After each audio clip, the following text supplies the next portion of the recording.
You are tuned into the Dr. Tina Show with Dr. Tina Moore. For more, visit drtina.com. On this episode of the Dr. Tina Show, I am talking muscle as medicine. This episode is a long time coming, and many of you have asked for it. You know I love this topic. You know I talk about it all the time over on the socials. And today, I'm going to make an argument as to why I believe wholeheartedly that as a human being, if you want to age without chronic degenerative illnesses, chronic pain, depression, and dementia, amongst other things, then strength training is a non-negotiable. Now, first off, I'm going to tell you to go back and listen to several of my episodes that I'll link in the show notes. One with Coach Robert Linkle, one with Coach Tony Gracia, and we dive into those episodes as to how to get started. We're not going to talk about that today. I can't tell you how to strength train. You have to go get taught how to strength train. And I'll say this, my job for over a decade was putting people's joints back together in a regenerative medicine practice, a very busy one. And if you go out gunning to lift weights, a couple of things are potentially going to happen if you don't actually hire help. Now, I realize that this might be out of some people's budget, so find a way. There might be an online program. I have a great one that Coach Robert put together that I'll link in the show notes. Very inexpensive program to get you started at home with just a few small pieces of equipment. But most importantly, this is a skill. And if you don't learn the skill appropriately, the potential for getting hurt is high. So that's problem number one. I've done it to myself. I continue to do it to myself when I'm left to my own devices. So even somebody as well-seasoned as I am, I still hurt myself if I don't follow a program. Number two, you won't get anywhere. You won't get very far very fast. Now, initially, you'll get great gains. Everybody does. When you go from nothing to something with strength training, everybody gets great gains in the beginning. So they start to build muscle, they start to lose weight, they feel great. That's awesome. But you will plateau, which is very frustrating. And without a good program that's been written up for you by somebody else, or potentially if you know how to program your own workouts, that's awesome. You won't get very far in the long run. And then number three, you'll get bored or you'll overdo it, or one of a myriad of issues will pop up. Or really, you just won't push yourself hard enough. That's a pretty common one. I don't push myself nearly as hard as when I've got my coach right in front of me or on a Zoom call. So I'll leave it at that. And I'm going to go through some physiologic reasons why you need muscle mass. So the end all be all here, and it's a longer discussion than I have time to totally get into, but the end all be all here is sarcopenia. As we age, we naturally become more insulin and carb resistant. So we become more carbohydrate intolerant by nature of aging. There is a mechanism here called inflammaging, where we become more inflamed as we age. It's a natural part of aging. And the bulk of my patients, as they passed their 80th birthday, became diabetic to some degree or another. Didn't matter how lean they were. If they didn't have much muscle mass, they were in big trouble. So inflammaging leads to this vicious cycle where you start to atrophy your muscle. You start to lose your muscle mass. This atrophy, this sarcopenia actually starts in your 30s, as does the carbohydrate intolerance, if you really want to get technical. And it progresses pretty rapidly as we age. By the time you get to 70 years old, you've lost double what you lost in your 30s and 40s. So in your 30s and 40s, a loss of up to 8% per decade until you reach that older age of 70s and 80s, where the loss nearly doubles. And remember this, the heart is a muscle as well.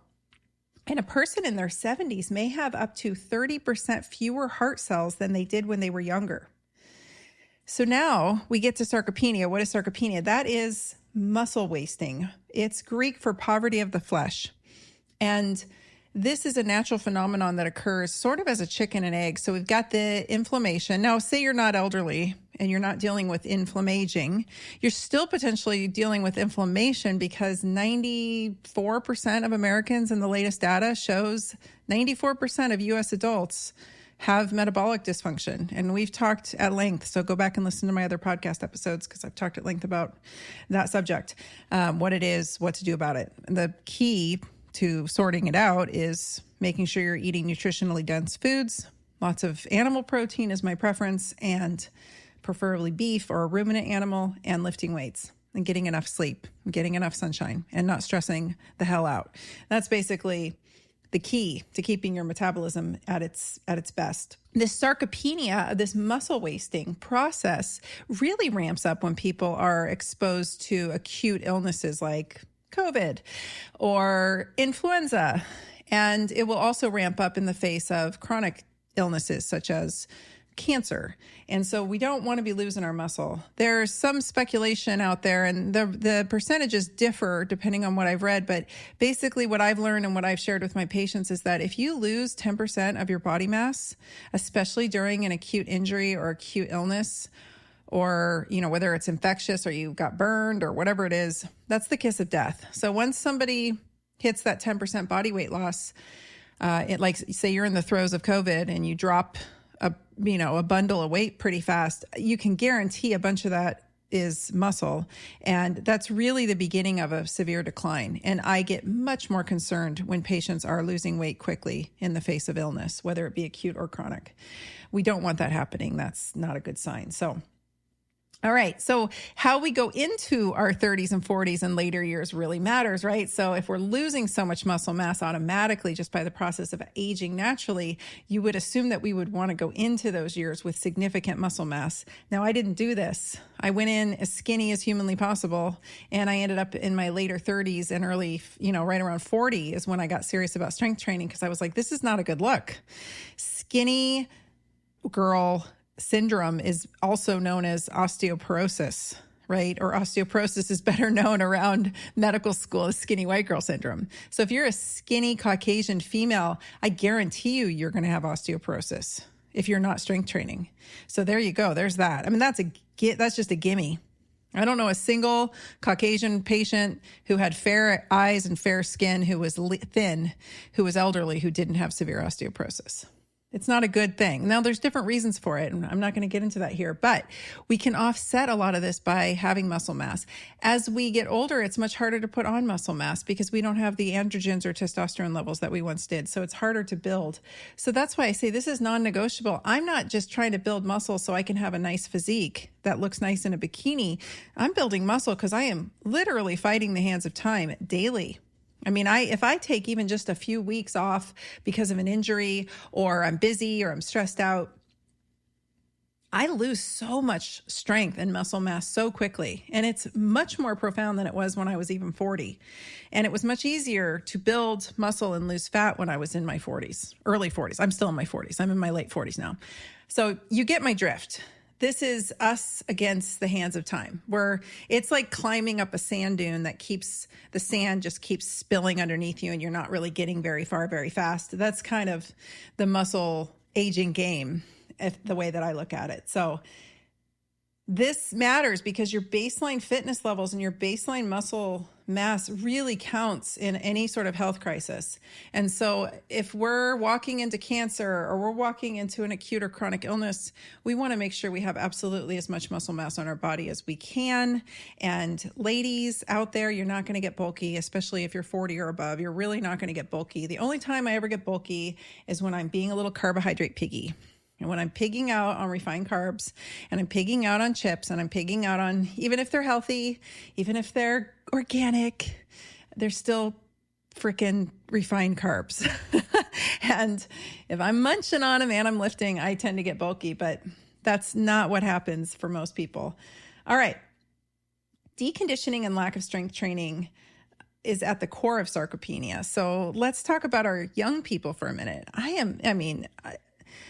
How do I put this? I went to the state fair the other day, and I'm in Oregon, and I walked around for several hours with my husband, and I was not trying to judge anybody, but I gauge people based on their vitality. I can look at somebody and measure their vitality like that. I mean, I just look at them and I'm like, oh, they've got high vitality or low vitality or whatever. And I can tell a lot by just looking at a person. I can tell by the structure and integrity of their skin, even without touching them, because I've touched so many thousands of patients in my career. My job was as a hands-on doctor. I did musculoskeletal medicine. So most doctors don't touch their patients aside from maybe a stethoscope or whatnot. Like I had my hands on my patients. I know what their tissues feel like, and I can tell just by looking at someone what their tissue integrity is going to be. Now that I've learned about fourth phase water, structured water, I can tell whether their water is structured just by looking at them. If it's not, they look like they're melting off their bones, whether they're thin or obese.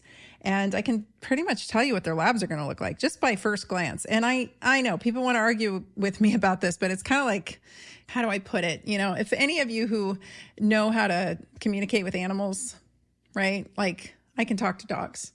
So when I have people say, oh, you know, they poo-poo it, or they say, oh, what's your deal with dogs? It's like, well, just because you can't talk to dogs is not my problem, right? That's not my problem. Just because I can and you can't.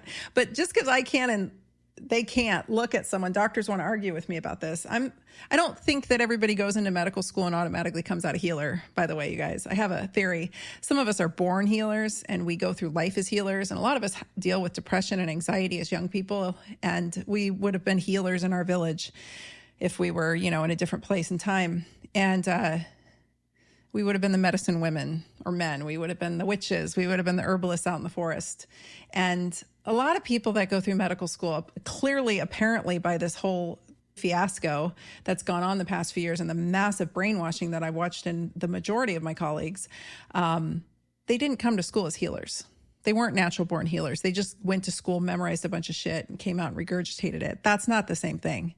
And so I say this as a healer. I can look at someone and tell you generally, to be honest with you, I can tell you what's wrong with them. And I can definitely tell you what their labs are going to look like. So I'm at the fair and man, all I had to say to my husband as we left was humans are a disaster. This is a disaster. This is beyond even, I knew things were a hot mess years before COVID hit, but this pandemic has really taken its toll. And I know the fair isn't the best place to do it, but I went to a Nine Inch Nails concert a few days later. I've been to the mall, I've been downtown, and I'm telling you, it's a disaster. Human health is a complete disaster right now, and I don't have a solution for you guys. I'm not here to fix it. I'm not here to save everyone. I'm here to help those who are going to survive the zombie apocalypse. They plan on it. They planned on it for a long time. They probably planned on it before COVID hit. If you feel like you're in that camp, I'm here for you. If not, I don't know what to tell you except get your shit together now. And I say that with absolute love. I wouldn't be here. I wouldn't take my time doing this. This is not a get rich quick scheme. The amount of work that goes into content creation is enormous and often thankless and very often met with so much vitriol and venom and pushback. I do this because I genuinely want to see humans win, and we are in a disaster right now. So it starts with this deconditioning and lack of muscle mass. And this is happening to our kids. It's in our teens. It's in our young people. It's in our adults. It's in our geriatric population, or our master's group, I will call them. This is a mess. And I was recently in Boise, Idaho, and I noticed, similarly to when I'm in Scottsdale, Arizona, a whole lot of really healthy looking middle-aged folks. That is not something you find anywhere in Oregon, maybe Eastern Oregon, maybe certain parts. But in most cases, my age group is a complete and total disaster. It's like diabetes and alcoholism walking everywhere and massive carbohydrate addiction. And I'm not judging. It's just like, whoa, I don't even know where to start with this. So we start with muscle. The reason we start with muscle and nothing else is because forget what you're eating, forget how you're sleeping, forget all of it. You can change all that. You can try. A lot of people come to me and say, I've been listening to you since day one of this pandemic and I've lost 100 pounds, and they send me awesome before and after photos. And I'm so stoked for them. And then I say, are you strength training? And they go, no. And I'm like, what the heck? Like, that was number one. That's where you start. I know it's hard. That's the point, right? It's a whole lot easier than calorie restriction. Start with strength training. The reason being is you will automatically go to bed on time because you'll be tired. You will drink more water because you just are inclined to. You're drawn to it. You will choose better foods because you didn't work that hard to build that booty to go eat a bunch of junk that isn't going to fuel that booty. So you start eating for fuel. You start eating to fuel that muscle. The strength gains are phenomenal for your body. They're also better even yet for your brain. And what I mean by that is your cognition turns on, your lights turn on, your instincts turn on, your libido turns on. All of a sudden you realize, I hate my fucking job. I don't actually like my spouse or my partner. This kid is driving me nuts. And your lights turn on and you start taking measures to right the ship. I'm not saying go quit your job or divorce your partner, or kick your kid out. I'm just saying we have to have our lights on if we're going to navigate this, especially right now. And if your lights aren't on, if you're drinking too much, if you're drowning your sorrows in carbohydrates and garbage food and alcohol and weed and all of the above, you're going to be in for a rude awakening in a few months to years when the shit really hits the fan. So let's all be cognizant of what's happening around us and have our best foot forward and our best instincts turned on so that we can do what's best for ourselves and our families as we walk through this. All right, there's my rant. No episode is complete without my rant, right? Okay, so deconditioning and lack of strength starts occurring early on in age. And we've been taught as a society, especially in the 80s, cardio bunnies, right? Everyone do cardio, running, biking, walking at the core. Like that's the core of everything in exercise routines. And I disagree. I think we need to be doing appropriate and strategic exercise. And what I mean by that is strength training, not bodybuilding. I'm talking about strength training. I'm talking about gains in strength. That doesn't necessarily mean we are having huge body composition changes with muscles. We are simply getting stronger. So walking is awesome. It does a lot of good things for weight loss, but it doesn't actually build muscle. There isn't a lot of cardio that builds muscle. People want to argue with me about that. I'm not going to argue about it. People came in on my post the other day and they're like, I swim and I bicycle. And okay, that's cool. That's nice and all, but that's not building you any muscle anywhere. If you're a sprinter, maybe if you're sprinting and you got some thighs and a booty on you, then you're building muscle. But otherwise, you're really just, I don't know. I'm not a big fan. I know there's some cardiovascular benefit, but it's not nearly what they painted it to be. So my advice is to start with strength training. Hire somebody to help you get there. When you get there, it's a journey. It's not a destination. A little bit, 1% better each day, right? That's my motto. So, okay. And then let's talk about your orthopedic health. Let's talk about aging for a minute. Your joints, the inside of your joints, your bones, the outside of your joints, your tendons and ligaments, and your muscles are all BFFs. So your joints, your bones, and your ligaments are best friends. They're a triad, and they work together, they talk together, they function together, they chemically and hormonally orchestrate together, they become inflamed together, and they break down together. The crux of all this is in the musculature. Your muscles are actually endocrine organs, if you will, to a large degree. They secrete all kinds of chemicals that have an effect on our immune system, on our metabolic health, on our hormonal milieu, you name it. They secrete something called myokines, which are cytokines are inflammatory and myokines are anti-inflammatory, but they're the same molecule. Just where they come from matters. If it came from your fat, then it's going to be super inflammatory. And if it came from your muscle, it's going to be anti-inflammatory. So you're building an actual suit of armor that's protecting and bolstering your immune system appropriately, balancing your immune system for those of you autoimmunies that always want to argue with me and say, I can't because I have Hashimoto's. Yes, you freaking can. Join the club. I have Hashimoto's too. Whoop-de-doo. I have adrenal fatigue too. Let's go, right? We do what we can. So, and you hire someone to help you figure out what that is. I'm not going to tell you. I don't know. I used to do like 5 reps of an exercise and I had to lay down for 5 minutes and suck on my rock salt or salt rock. I have the salt rock from Redmond's Real Salt. And I thought, that's how I got through my workout. And then I'd stand up and do another set. So you do whatever you got to do. That's why we hire someone to help us program our workouts. And we don't go full bore. I'm not talking CrossFit, guys. I'm talking about lifting heavy shit.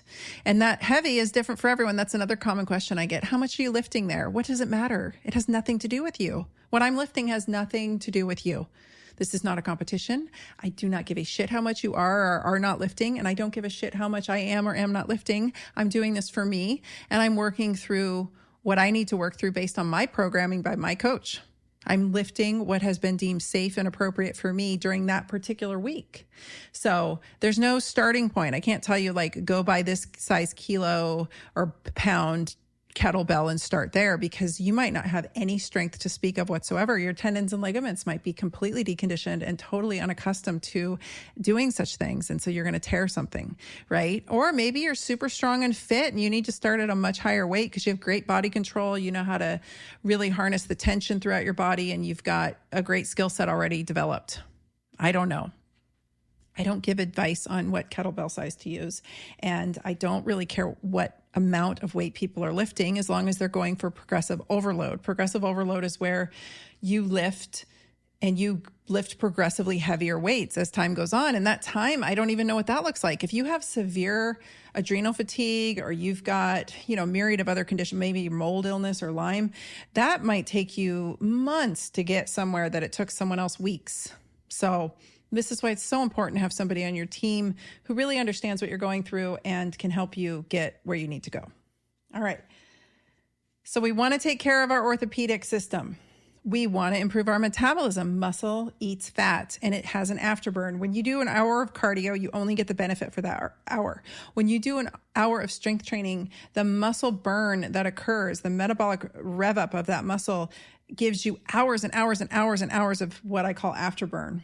It modulates your immune function. It reduces pain. It lowers your blood pressure. It improves your cardiovascular health. A lot of this, I think, has to do with the restructuring of your water. But go listen to my episode with Dr. Stephen Hussey. We talk about structured water and cardiovascular disease. And more importantly, we're increasing resilience, which that could be physical resilience, which is so important. I talk about a lot of resilience tips and tricks. I have a whole private membership portal called Resiliency University. I invite you to check out. I'll put the link in the show notes. Please check it out. It's a phenomenal portal inside. We've got gads and gads and gads of educational materials, exercises, interviews, you name it. Lots of Ask Me Anything calls where folks join me live and ask me questions and I answer them. But strength training also builds mental resilience. And I think we are sorely lacking mental resilience in this country and in this world. But I saw a meme the other day that said, my generation ran into mosh pits for fun and your generation needs safe spaces. We are not the same.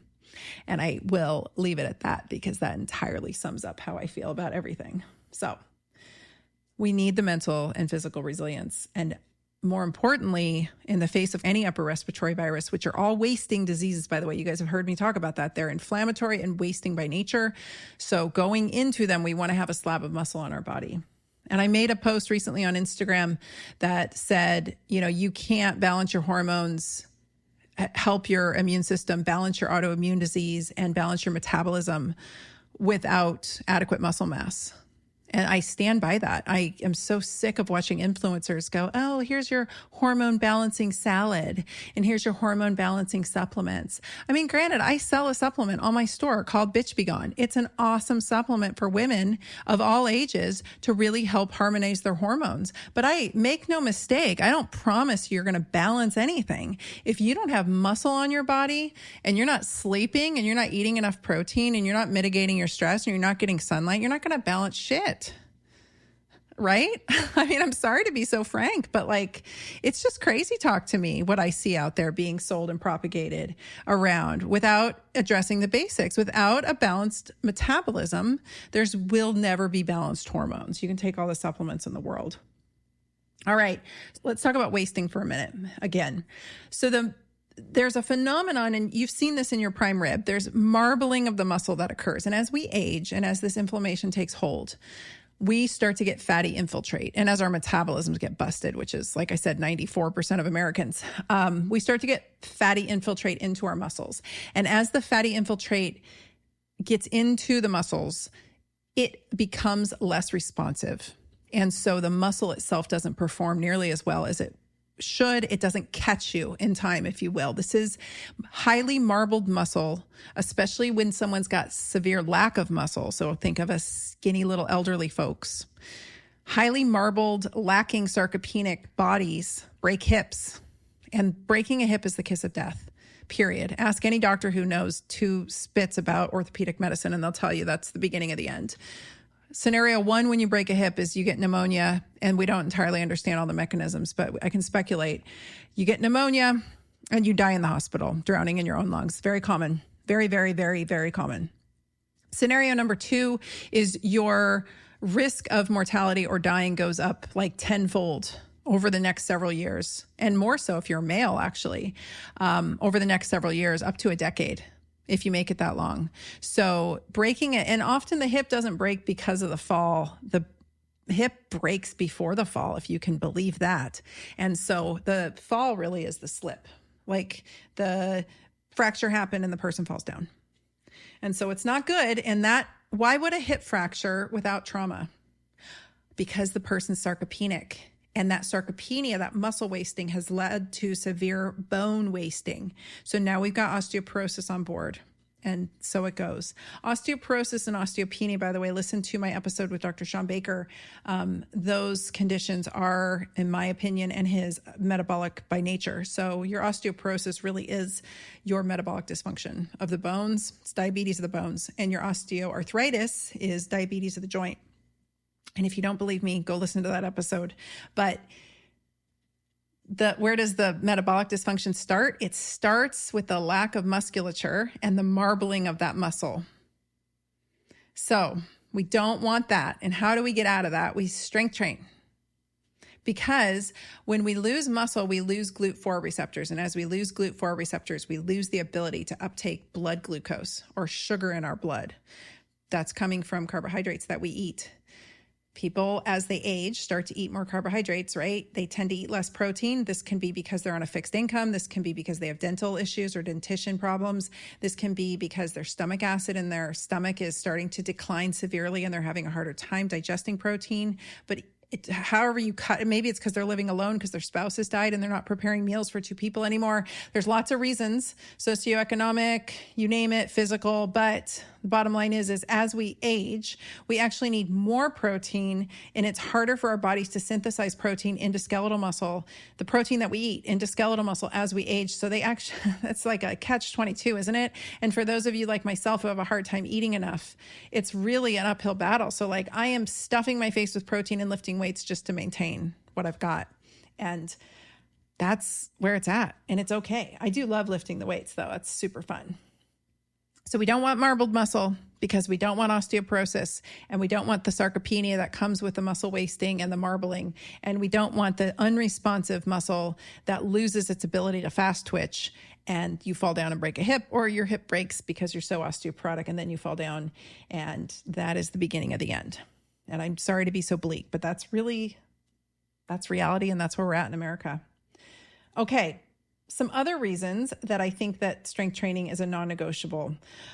I mentioned hormones. I mentioned metabolism. I mentioned immune system function. That's a big one right now, right? And I mentioned your musculoskeletal system in general and how it needs to be worked. I mentioned briefly hormones. So muscle secretes potent hormones, which regulates your insulin metabolism, helping to balance your blood sugar, and stimulates protein synthesis, which I just talked about, aiding you in building more muscle. It puts those GLUT4 receptors up so that you can suck up the blood glucose so you don't become so insulin resistant and metabolically dysfunctional. It also helps stoke and regenerate and build more new mitochondria. This is a big one. Mitochondria is desperately busted. I don't have a better way to put it. Most humans at this point, we live in such a toxic soup. We've been exposed to so many medications and toxicity and lack of good nutrition because our soils are depleted, blah, blah, blah, blah. Monsanto, glyphosate, all that. Our mitochondria are busted. And so having the ability to regenerate our mitochondria and to build more mitochondria comes largely, in my opinion, from strength training and adding more muscle to your frame. So if nothing else, we want to have good, healthy, functioning mitochondria as best we can. I poisoned the heck out of myself with Cipro back when I was a young person, and they handed it out like candy to college students. But, we do what we can. So the other benefit of strength training, and all exercise for that matter, is BDNF, better known as brain-derived neurotrophic factor. This is a molecule that protects your brain and helps them regenerate. So we want to have all the BDNF that we can. Muscle also increases production from your other hormonal systems of the body of testosterone, human growth hormone, and cortisol. It's also a major target of thyroid hormone signaling. In fact, well-trained skeletal muscle helps convert T4 into active form T3. So a lot of people, you hear about thyroid resistance or T3, low T3, blah, blah, blah. If you're into the thyroid world, you've heard about all these things. Now, what those people never talk about, these supposed thyroid experts never talk about, not all of them. Dr. Carolyn Stone was on my podcast and we talked all about it. So we'll link that episode as well. But if you're in the hypothyroid club like myself, let's put it this way, about 90% of women that I've seen clinically over the age of 40 have some level of low thyroid function. And of those women, about 90% have autoimmune-induced Hashimoto's low thyroid function. So if you're in the hypothyroid club, like I am, and the Hashimoto's club like I am, then strength training is the secret weapon here because it helps us convert T4 into T3. For those of you taking Synthroid or levothyroxine, you're going to want healthy skeletal muscle to convert that into active T3. Okay, and then it's got a potent anti-aging mechanism through everything I just mentioned. Basically, that's how we stay looking younger longer and functioning younger longer and feeling younger longer because our metabolism is working. Our hormones are hopefully working much better than if we were not strength training. Our joints are doing a better job. Everything's metabolically active. The BDNF is helping the brain. We're going to bed on time because we're tired, because we exercise. We're drinking enough water. We're eating enough meat. All of these things lead to really beautiful healthy skeletal muscle, which leads to a very potent anti-aging mechanism, including that mitochondrial stoking. So that's it. That's my rationale and argument for why strength training is non-negotiable. I hope this is helpful. Go back and check out these other podcast episodes that are from the Dr. Tina Show that I've linked here in the show notes. Go ahead over to my store. There's a couple supplements I want to recommend over there if you're in the strength training realm. I prefer beef. People always say like, what's your favorite, post-workout, blah, blah, blah, beef. That's it. But if you're like me, sometimes we got to supplement some protein. I have an awesome protein powder over there called Post Lift Whey that I absolutely love. If you use Dr. Tina Show 10, it'll get you 10% off. Another supplement I love over there is called Libido Vitality. It's a blend of herbs that have a potent effect on helping stoke your androgens, which are so critical when it comes to getting that anabolic effect that we so desperately need and start to lose as we age. The other product there is Bitch Be Gone, which is a nice hormonal balance product that I think is beautiful. And then if you're having some orthopedic issues, I've got two products. I've got Beauty in a Bottle, which yes, it's for beauty, but it's also phenomenal for joints. And I've got a product called Daily Collagen. And so I will leave those as suggestions on your weightlifting journey, on your strength training journey. And I will leave you with that. If you like this show, please do me a huge favor and head over to Apple Podcasts or your favorite podcast player, Spotify, wherever it is, rate, review, and subscribe. It really helps me out and it allows others to notice that the show exists and it gets others on board. So hopefully we can spread this message far and wide. Talk to you soon. Thank you so much. Thanks for listening to the Dr. Tina Show. Please be sure to follow me on Instagram at Dr. Tina, that's DRTYNA, and Dr. Tina 2.0, as well as visit my website at drtina.com. This is a Resonant Media production produced by Drake Peterson and mixed by Chris McCone. The theme song is by John the Guilt. As always, you can email the show at podcast@drtina.com. And if you like this episode, please rate, review, and subscribe on your favorite podcast app. See you next week. This podcast is for general informational purposes only. It does not constitute the practices of medicine, nursing, or other professional healthcare services, including the giving of medical advice. I am a doctor, but I am not your doctor. No doctor-patient relationship is formed. The use of this information and the materials linked to this podcast is at the user's own risk. The content on this podcast is intended not to be a substitute for professional medical advice, diagnosis, or treatment. Users should not disregard or delay in obtaining medical advice from any medical condition they have, and they should seek the assistance of their healthcare professionals for any such conditions.